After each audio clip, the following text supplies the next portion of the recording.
Lisa, I want to talk about selling to your tenant. Now, there's many landlords will naturally be selling their property.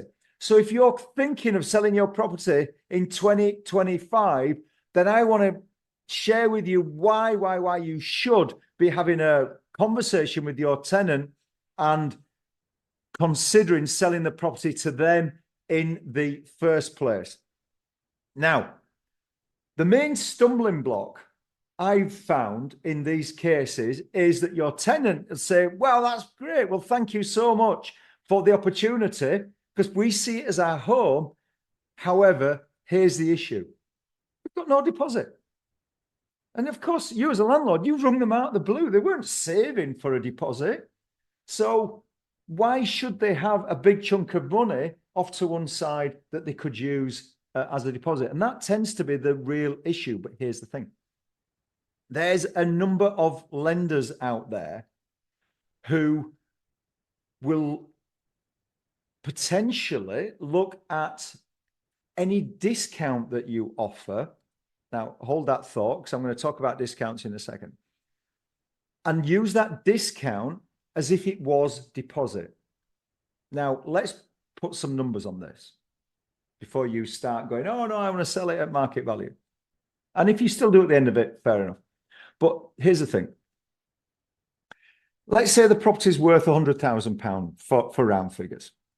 So if you were buying that on a residential basis, the minimum deposit would be 5%. So the question to you is, would you be prepared to sell that property at £95,000 and give away £5,000? Now, here's some of the reasons why you might want to consider this. One, speed. Because you've got then a willing buyer. Your tenant is the willing buyer. You're not having to waste time and effort and energy trying to find a buyer somewhere else. In other words, you're not having to go via an agent and all the hoops you've got to jump through before eventually you get the right agent and they come and view it and they give you a figure and they go and take photos and then they get it up there. It wastes time before eventually you can hopefully find that buyer. So it's speed. You get your buyer immediately. The second thing, of course, if you've got a buyer, you don't need an estate agent. So there's no selling fee. So you're going to save £1,000 or £2,000 by sidestepping the use of an estate agent. The third reason is because of rent. If you're going to sell to your existing sitting tenant, then you're going to be getting rental income right up to the day of completion. Compare that to selling it with vacant possession. And of course, you're giving your tenant notice to quit. And you may have a house empty for how many months? 2 months, 3 months, 4 months.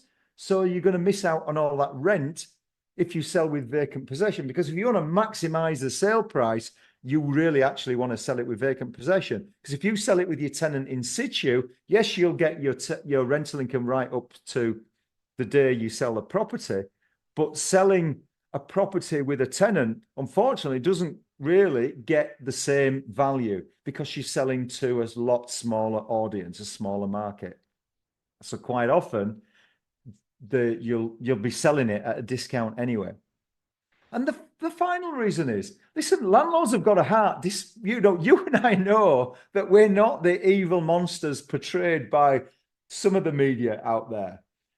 And if we've had a tenant in that property for years and they've looked after it and they see it as their home and they do the maintenance and they've paid the rent on the time, do you want to be knocking on their door with a letter saying, I'm kicking you out because I'm selling it? Wouldn't you rather give them the gift of saying, listen, I really want to sell that property to you. And do you know what? Even if you don't have a deposit or you've got a really small deposit, perhaps there's a way we can work the figures out to actually get you there. I might be prepared to give a discount on the market value and we rebadge that discount as deposit and add that to anything you've got. But even if you don't have anything, if you're prepared to give 5%, then all of a sudden your tenant's got a way forward. Oh my, what a gift to your tenants, as well as you getting the benefits of selling the property a lot quicker and doing a good thing.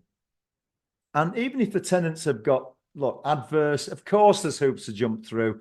Of course that tenant has got to come to a broker and you know, work through all the hoops and affordability and adverse and all the other issues and challenges that you have with getting a mortgage. But here's the thing that, and I would write this down: do not let your tenant go off to their own bank because their current account happens to be with TSB or whoever. So surely they'll be kind and give us a mortgage. Because here's the issue with that. I've looked at about 100 different lenders, and only 25%, only 1 in 4 of those lenders offers that scheme I've just described, where if you're prepared to offer a discount of, for example, 5%, that lender, that bank says, right, they'll be prepared to see that discount as if it was deposit. Only 1 in 4 banks, lenders will do that. And if your tenant happens to go to one of the other 3 banks that do not offer this, they're going to find that they're going to kicked out because the tenant's going to say, I've got no deposit. So it's going to be a very, very short conversation. So please, if you're going to have that conversation with your tenants, direct them to your broker, and your broker will understand that these banks are out there and will obviously then work with those lenders who are going to facilitate that. So please, if you're thinking of doing that in 2025, look, have a chat with the team. There'll be a link at the end of this piece to have an appointment, just so that you are maybe well versed with how it might work. Speak to the advisors to get a little bit more information. And then if you're having a positive conversation with a tenant, direct the tenant to the broker to then continue that conversation. And hopefully that is a win-win for everybody.